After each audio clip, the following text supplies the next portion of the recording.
Reporting live from Reesei Colbert in Atlanta, Fight Plus News, I'm John.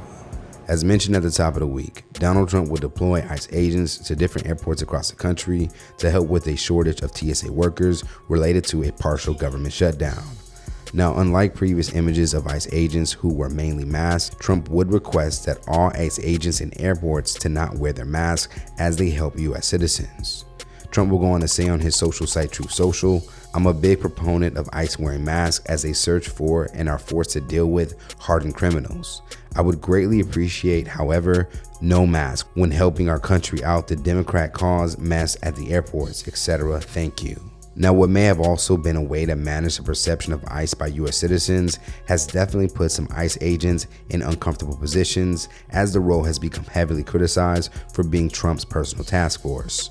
On the first day of their airport takeover, footage of ICE agents running from cameras in the airport would immediately begin circulating online.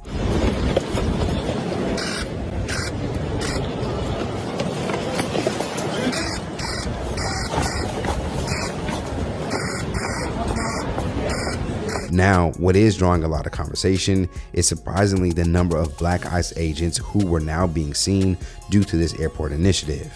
And this has caused a series of mixed reactions from users online. For some black users, a black ICE agent is simply a traitor. Bruh, am I the only one who thinks that if you are a black ICE agent, that Tourette's guy should be allowed to call you a nigga? This is what we mean when we say all skin folk ain't kinfolk.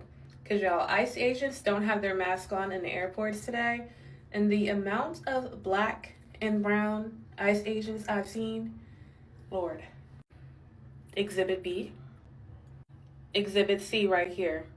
Like, I know things are rough, but out of all of the government jobs that y'all could get, as people of color, y'all couldn't pick something else.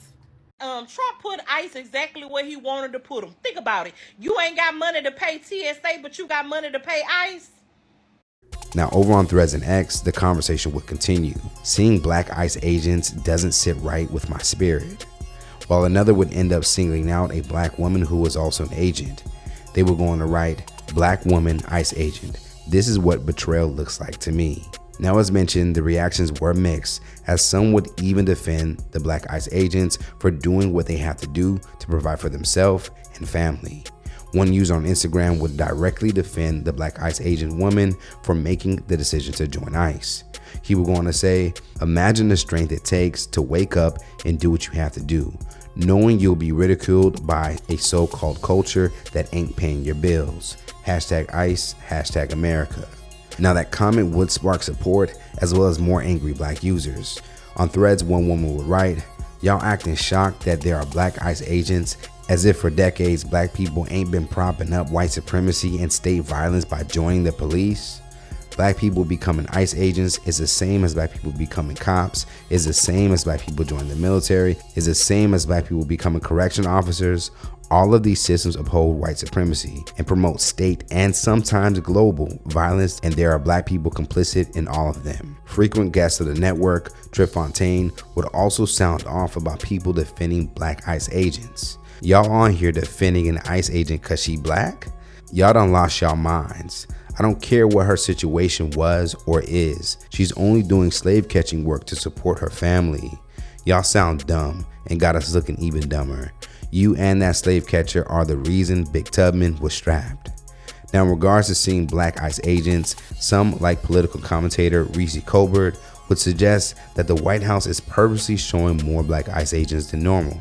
I do think that there is a deliberate effort to try to make black agents, and black women in particular, the face of this takeover of these airports. While another, CEO of the political firm Blueprint Strategy LLC, Antoine Seawright, would tell the Griot that he believes that the black ICE agents are being forced to be there.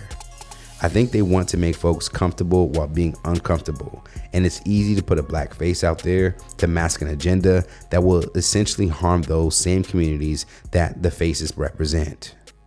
So let's talk about them more in the comments below. Do you think black ICE agents are sellouts, or are they justified for trying to provide for themselves, as some agents reportedly make between $51,000 to $84,000 annually? And for more news in comedy, culture, and sports, be sure to subscribe here to our YouTube channel and follow Hype Plus across all social media. Reporting live from Reesei Colbert in Atlanta for Hype Plus News, I'm John.